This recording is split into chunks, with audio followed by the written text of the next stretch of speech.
Welcome back.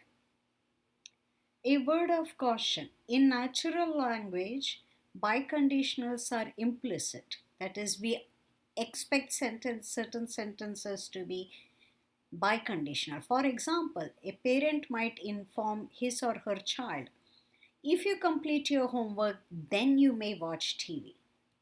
Well, the parent probably means if you complete your homework, then you may watch the TV, and you may watch the TV only if you complete your homework. So, this part usually is understood, but that's in English, right? In mathematics and in logic, you have to make the distinction clear. We make clear distinction between a conditional and a biconditional. All right. Now, how do we construct truth tables for compound propositions? Here is an example. Suppose you want to construct truth table for P or not Q implies P and Q. You see? So what you do is the following steps. First, you have options for P and Q. P and Q could be true true or true false or false true, false false. So these are the four options given any two simple propositions. Once you have those, you are looking at this, right? This picture. Negation of Q is the next thing that you build. Okay, negation. Negation of Q. If Q is true, negation not Q is false. So negation of Q is opposite of Q. So notice true here, false here, false here, true here, true here, false here, false here, true here. So you got that part done. Now you can take care of P or Q. Negative Q. So you're looking at this P or this. What that requires is this or this, one of those has to be true for the or to be true. So true, well, the or is true. True, the or is true. False, if P is false, let me check whether this guy, oh, that's false. So both are false, the or is a false. When P is false, negative Q is true. You got one true at least. So the or proposition is true. So you got this one part. Now, let's look for P and Q. P and Q states, well, P and Q is true when they are both true. Otherwise, it's false. We don't even have to check.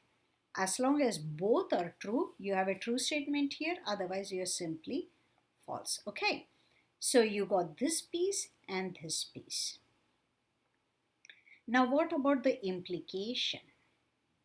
The implication says, if this is true, then this must be true. So true has to imply true. If this is true, this is false, that means the implication failed. So that's a false.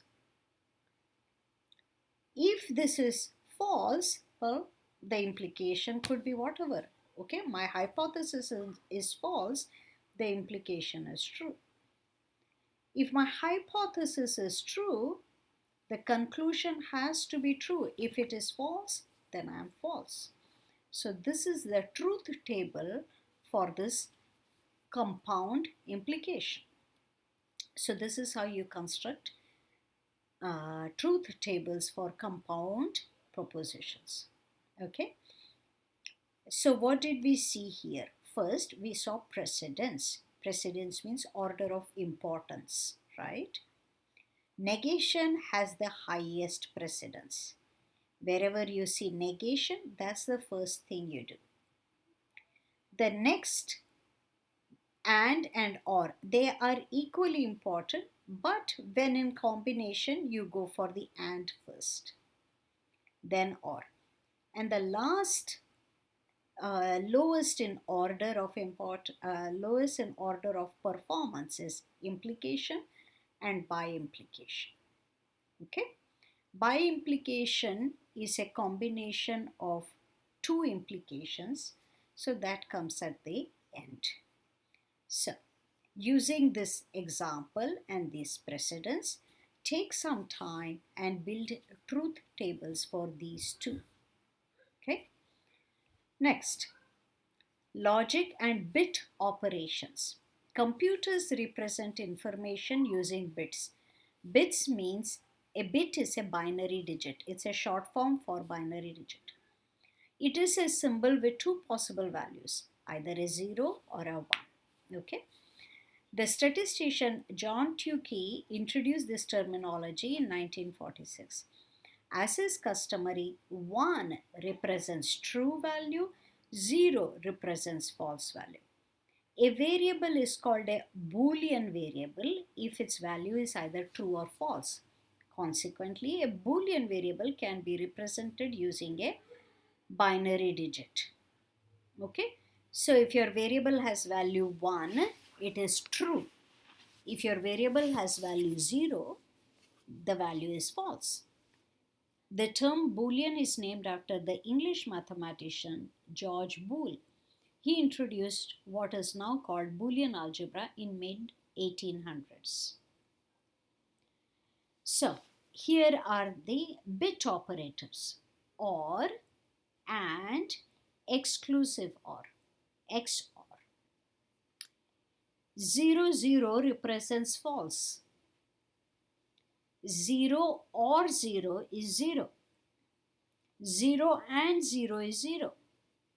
0 exclusive OR, XOR, 0 is 0. So 0 or 1. So false or true is true. True or false is true. True or true is true. So that's how you have 1 here. What about AND? Both have to be true for AND to be true. If even one of them is a false, then AND is a false. XOR. XOR says one or the other has to be true but not both.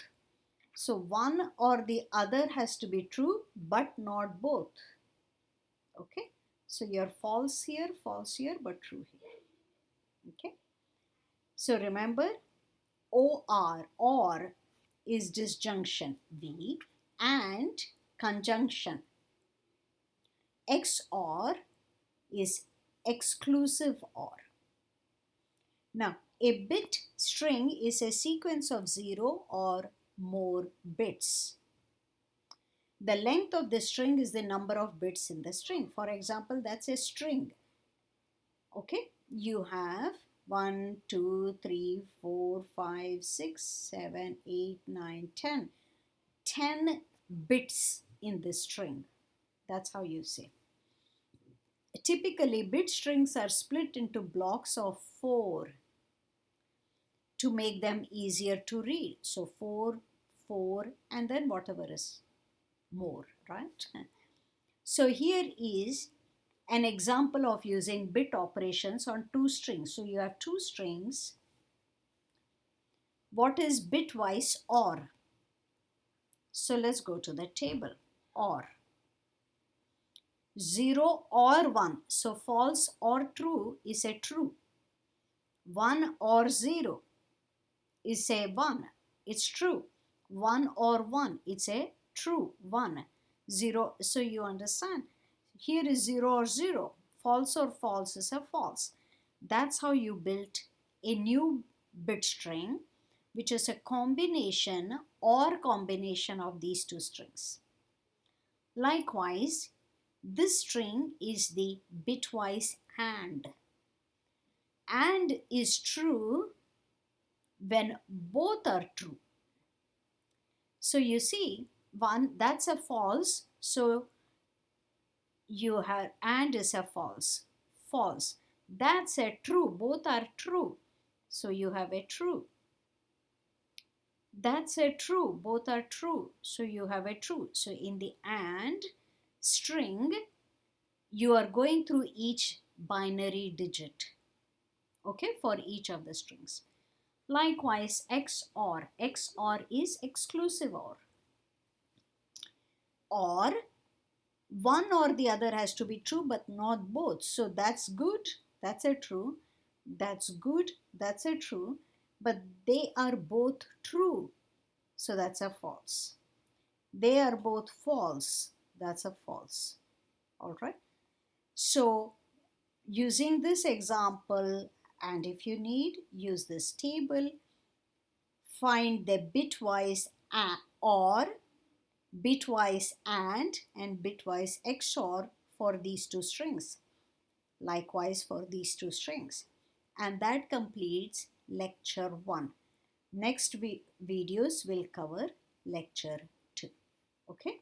Until then, bye.